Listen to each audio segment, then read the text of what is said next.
सुप्रभात बच्चों। आज हम पढ़ेंगे संस्कृत में द्वितीय पाठ ऑफ पहेलिका। ठीक है। अब सबसे पहले हम ये जान लेते हैं कि पहेलिका कहते हैं किसे है। ठीक। तो पहेलिका क्या होते हैं? ये हमारे ज्ञान, इनसे हमें ज्ञान भी मिलता है और साथ ही हमारे मनोरंजन भी करती हैं। अब पहेली में क्या होता है, जानबूझकर ऐसे प्रश्न पूछे जाते हैं कि जिनसे सामने वाला, जिससे हम पूछ रहे हैं पहले, वो उसके बारे में उसका उत्तर ढूंढने की कोशिश करे। ठीक है।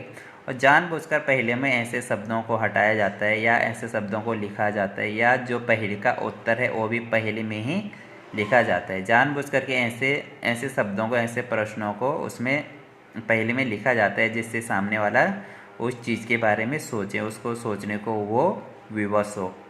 ठीक है। तो इस पहेली में क्या है, 4 श्लोक दिए गए हैं और चारों में क्या है, अलग अलग प्रश्न पूछे गए हैं। ठीक है। चलो अब देखते हैं। चलो पहला श्लोक देखते हैं हम। आपदो दूरगामी चौ साक्षरो नौ चौ पंडिता अमुक स्फुट वक्ता यो जानाति सौ पंडितों।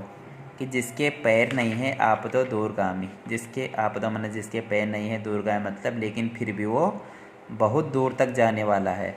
साक्षरों के अक्षरों से युक्त है और पंडित भी नहीं है। अमुक स्फुट रखता है कि उसका मुंह भी नहीं है लेकिन फिर भी वो स्पष्ट बोलने वाला है।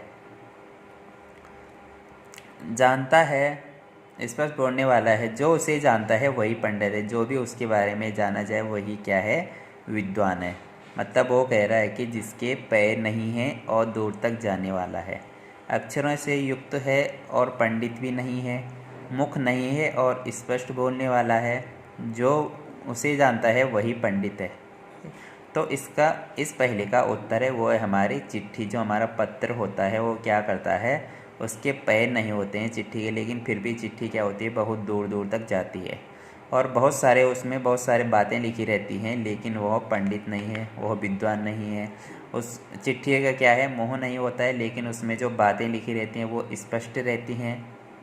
ठीक है। तो इस पहले का जो उत्तर था वो था हमारा चिट्ठी, जो पत्र होता है। ठीक है। अब दूसरा श्लोक है कि एक चक्षुन काको अयम बिलिमिच्छन पन्नग छेते वर्धते चैव नो समुद्रो नो चंद्रमा। कि क्या है, एक चक्षु मतलब एक नेत्र का है लेकिन कौवा नहीं है। बिलिमिच्छन मतलब बिल को चाहता हुआ सांप भी नहीं है। छेते वर्धते क्या होता है, कभी घटता है कभी बढ़ता है, और न तो ये समुद्र है न ही चंद्रमा है। मतलब इसका जो अर्थ है वो ये है कि यह एक नेत्र का है, कौवा नहीं है, बिल को चाहता हुआ सर्प भी नहीं है, घटता है और बढ़ता ही है, कभी घटता है कभी बढ़ता है, न समुद्र है न चंद्रमा है। ठीक है। तो जो इस पहले का जो उत्तर है वो है हमारा सुई। सुई क्या होती है, क्योंकि सुई में एक छेद होता है। सुई जब हम सुई से सिलाई करते हैं तो सिलाई करते समय वो कपड़े में प्रवेश करती है, और फिर क्या है, फिर जब वो कपड़े में प्रवेश करती है तो वो कपड़े में छेद कर देती है। ठीक है। इस प्रकार से जब वो बाहर आती है, जब वो फिर कपड़े के अंदर से बाहर आती है तो कपड़ा क्या है, आपस में जुड़ जाता है। ठीक है। अब देखो जो तीसरा श्लोक है वो है वृक्षाग्रवासी नौ चौ पक्षीराज स्त्री नेत्रधारी नौ चौ शूलपाणी तवग वस्त्रधारी नौ चौ सिद्ध योगी जलम चौ विभ्रन्न घटो नौ मेघो।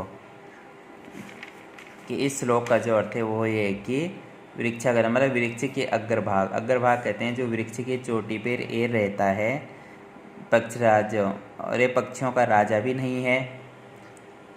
ठीक है।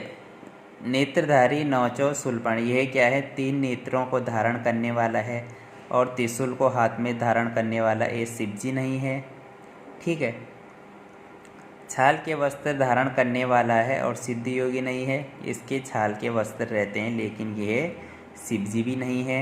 और जल को भी ये धारण करता है लेकिन ये पानी का घड़ा नहीं है और बादल भी नहीं है। मतलब वो कह रहे हैं कि ये वृक्ष के अग्रभाग पर चोटी पर रहने वाला है लेकिन पक्षियों का राजा नहीं है। 3 नेत्रों को धारण करने वाला है लेकिन त्रिशूल को हाथ में धारण करने वाला शिव शंकर नहीं है। छाल के वस्त्र धारण करने वाला है और सिद्ध योगी नहीं है। और जल को धारण करता हुआ घड़ा भी नहीं है और न ही यह बादल है। तो इस श्लोक का जो अर्थ है वो है नारियल। नारियल क्या होता है, पेड़ के सबसे ऊपर के भाग में रहता है, ठीक है, और उसके 3 आंखें रहती है, 3 उस पर छेद रहते हैं और बाहर से उसका जो वो छाल उसका जो बाहर का रहता है वो छाल भी वो धारण करता है, और अंदर क्या है, नारियल के अंदर पानी भी रहता है। तो इसलिए जो इस पहेली का उत्तर है, इस श्लोक का अर्थ है वो है नारियल। अब हमारा नीचे वाला श्लोक लास्ट वाला, कम संजगान कृष्ण का शीतल वाहिनी गंगा, कि कृष्ण को किसने मारा, का शीतल वाहिनी गंगा, कौन शीतल वाहिनी गंगा वाली है। के दार पोषण रता कम बलवंतम न बाधते, कौन पत्नी के पोषण में लगे, किस बलवान को ठंड पीड़ा नहीं पहुंचाती। कि इस श्लोक का जो अर्थ है वो है कि कृष्ण ने किसको मारा, कौन शीतल वाहिनी गंगा वाली है, कौन पत्नी के पोषण में लगे हैं और किस बलवान को ठंड पीड़ा नहीं पहुंचाती। तो जो इस श्लोक में क्या किया गया है, 3 प्रश्न पूछे गए हैं। कौन कृष्ण ने किसको मारा, तो कृष्ण ने कंस को मारा था। कौन शीतल वाहिनी गंगा है, तो गंगा क्या है, बहुत शीतल वाहिनी है, ठंडा पानी रहता है गंगा में, ठीक है।